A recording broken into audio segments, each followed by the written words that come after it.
আসসালামু আলাইকুম। আজকে আমি খুব সহজ এবং সিম্পলি কিভাবে ছোলা ভুনি করে সেটা করে দেখাবো।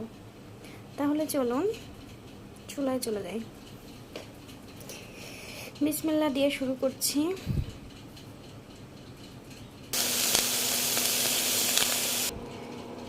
আমি ছোলা দিয়েছি এবং পরিমাণ মতো পানি দিব এটি সিদ্ধ করার জন্য,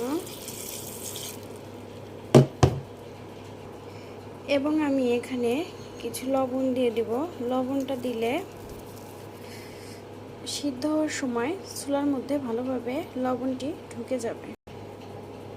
এখন আমি ঢাকনা দিয়ে ঢেকে দিব এটি ভালোভাবে সিদ্ধ হওয়ার জন্য।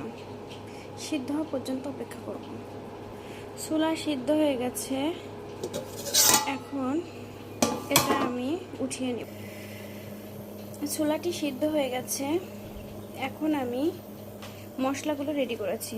এখানে নিয়েছি 4টি পেঁয়াজ কুচি, নিয়েছি 4টি মরিচ কুচি, নিয়েছি ধনিয়ার গুঁড়া, নিয়েছি লবণ, এখানে নিয়েছি মরিচের গুঁড়া একটুখানি, রসুন বাটা, আদা বাটা, হলুদ, আর এখানে একটা মশলা আছে যেটা দারচিনি, এলাচ, লবঙ্গ দিয়ে একসঙ্গে মিক্সড করা একটি মশলা। চলে যায় এখন চুলায়। চুলায় প্যান বসিয়ে দিয়েছি, এখন পরিমাণ মতো তেল দেব। আমি সরিষার তেল দিয়ে রান্না করছি। তেলটি গরম হওয়ার জন্য অপেক্ষা করব। তেলটা গরম হতে শুরু করেছে, এখন আমি দিয়ে দিব পেঁয়াজ কুচি।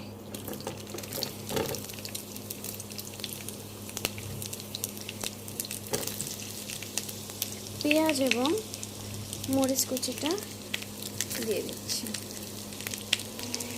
এখন এগুলো নাড়তে থাকবো এবং লালচে একটি ভাব হয়ে আসবে যখন, তখন আমি আদা এবং রসুন বাটা দিয়ে দেবো। একটু লবণ দিয়ে দেই। লবণটা দিলে পেঁয়াজটা দ্রুত গলতে শুরু করবে বা একটু নরম হবে। পেঁয়াজ আর মরিচটা ভাজা হয়ে গেছে, এখন আমি দিয়ে দিব রসুন বাটা, দিয়ে দিব আদা বাটা,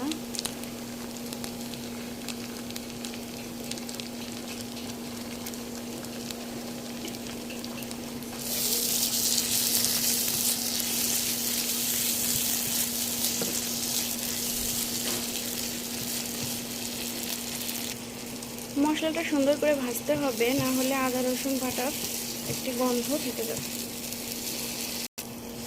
মশলা ভাজা হয়ে গেছে, দেখতেই পাচ্ছেন তেল উপর দিকে উঠতে শুরু করছে, মানে মশলা ভাজাটা হয়ে গেছে। এখন আমি এখানে দিয়ে দিব হলুদের গুঁড়া,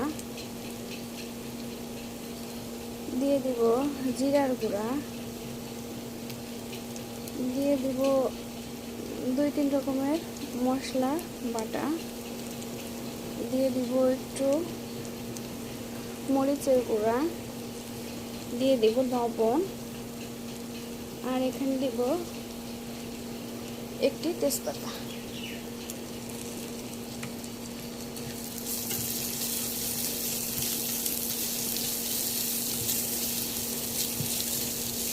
এগুলো যাতে পুড়ে না যায় এই কারণে আমি একটু পানি দেব, এতে মশলাটাও ভালোভাবে হয়ে যাবে।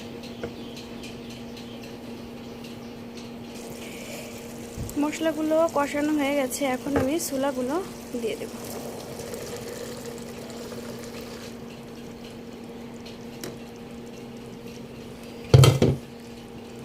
এখন আমি এগুলো সুন্দরভাবে নাড়িয়ে দেব।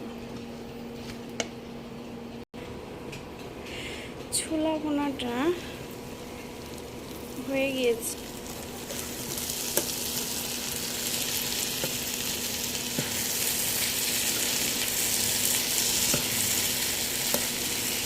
খুব সুন্দর একটি ঘ্রাণ হয়ে গিয়েছে। এখন এটি আমি নামিয়ে নেব।